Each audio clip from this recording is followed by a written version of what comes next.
What up everyone, I am Havoc and I'm finally back with another review.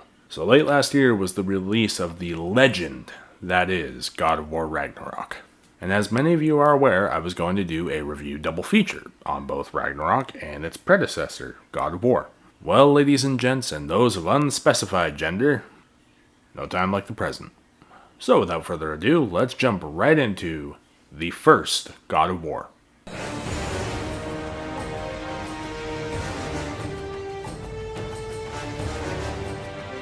No, not that one. The 2018 one.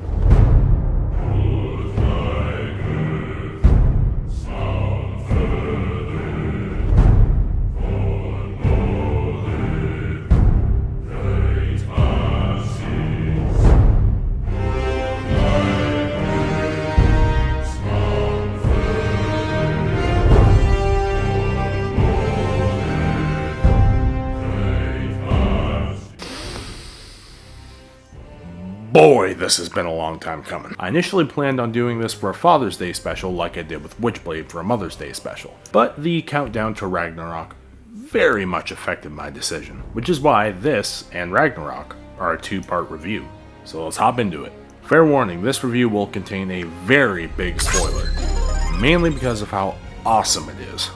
It's just too cool not to talk about. Don't worry, I will put up a warning when we get to that part. But for those of you who don't know, or haven't played the game yet, why? God of War 2018 is a sequel/reboot of the long-running series, departing from the wide cinematic camera hack-and-slash formula set in Greek mythology, opting instead for an over-the-shoulder action-adventure style set in Norse mythology.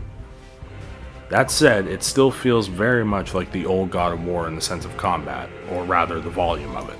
It doesn't have quite the same scale though, like fighting giant-ass monsters like the Hydra, Colossus of Rhodes, and titans like Kronos. But the more grounded take is a tad more personal if you ask me, and it works quite well for both the gameplay and the story, which are extremely well balanced between the two. The gameplay is a well-rounded mix of hack and slash, counter, parry, and some zoning too. Some attacks work better than others.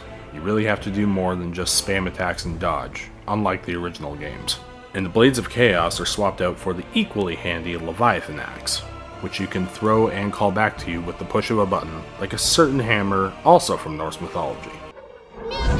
And my God of War, is it so satisfying to take down enemies, especially the bigger ones. Atreus, Kratos' son, assists you by shooting arrows and distracting enemies, which I will admit makes the game feel a lot like The Last of Us.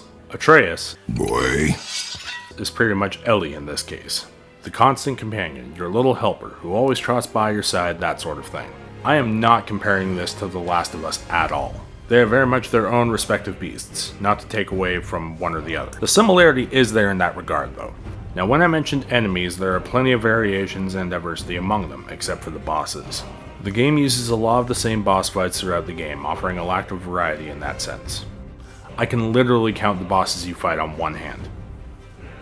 Excluding travelers and ogres, who are really more mini-bosses, there are trolls, which you encounter several times in the game, a little too many if you ask me, Magni and Modi, the sons of Thor, Balder, the son of Freya and Odin, who you fight 3 times, and each of them fairly epic, and the 9 Valkyrie fights, who I will say have their own respective qualities and are easily the most satisfying to beat, being the hardest enemies in the game.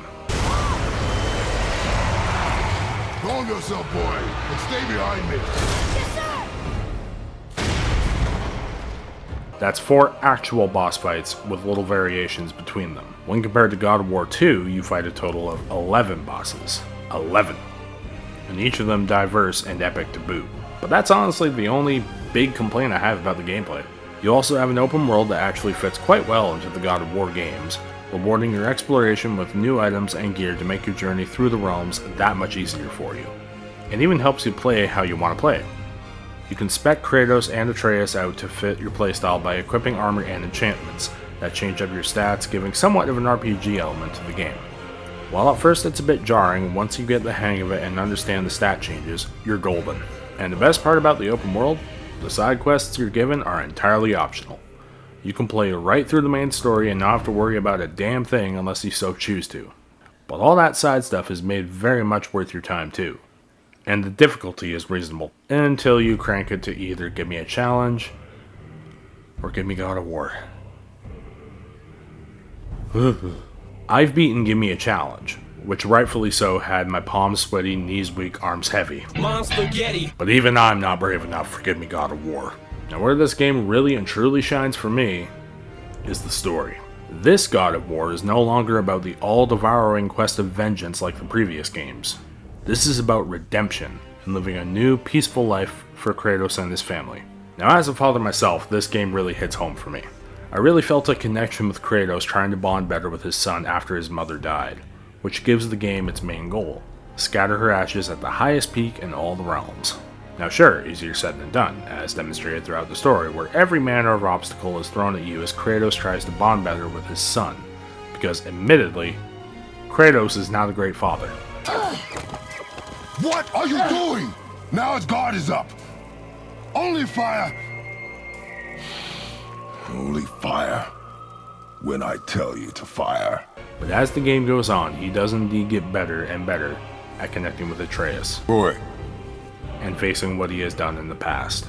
Especially during a very important part, which is what I warned you all about earlier. So for the sake of spoilers, skip to this time if you want to go in blind. Spoilers in 3, 2, 1. You've been warned. For longtime fans of the series, when this game came out, people were often wondering, how can this be a God of War game without the Blades of Chaos? I admit, I was one of those people. But then Kratos goes and says this. Hell. The realm of the dead. Do you know it? Not this one. It is a land of unyielding cold. Fires cannot burn there, and no magic in all the 9 realms can create a blaze. As for the dead, your frost axe will be useless. You'll need to find something else. Then I must return home. Dig up a past I swore would stay buried. That's right, the blades are indeed in the game when you get them. Oh, it is so damn good. This very well falls into the category of nostalgia done right. I can pretty much guarantee that this had everyone, even people who only know of the original games, shaking in excitement. Because I know I was, and the execution was, mwah.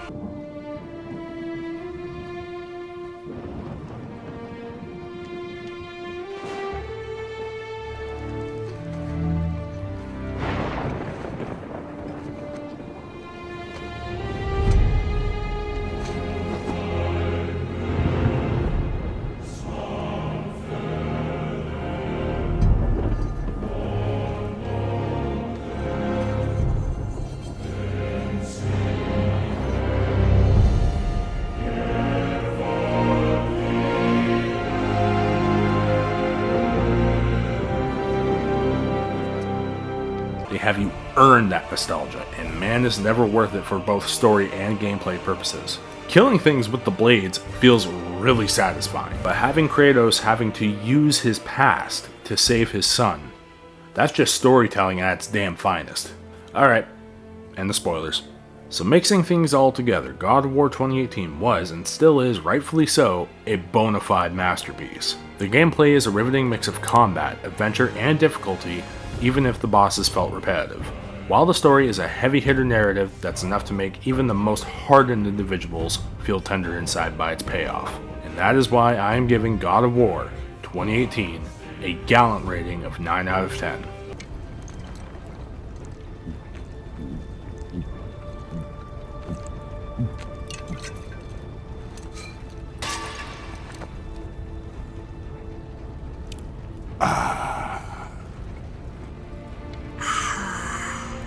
It is one of the 2 main reasons that I got a PS4, and lo and behold, God of War Ragnarok is the reason I want to get a PS5, which I have yet to do, but I will get there soon. Oh yes, soon. But for now, I will settle with playing it how I can, even if it does make my PS4 go Super Saiyan 3. And this is to go even further beyond!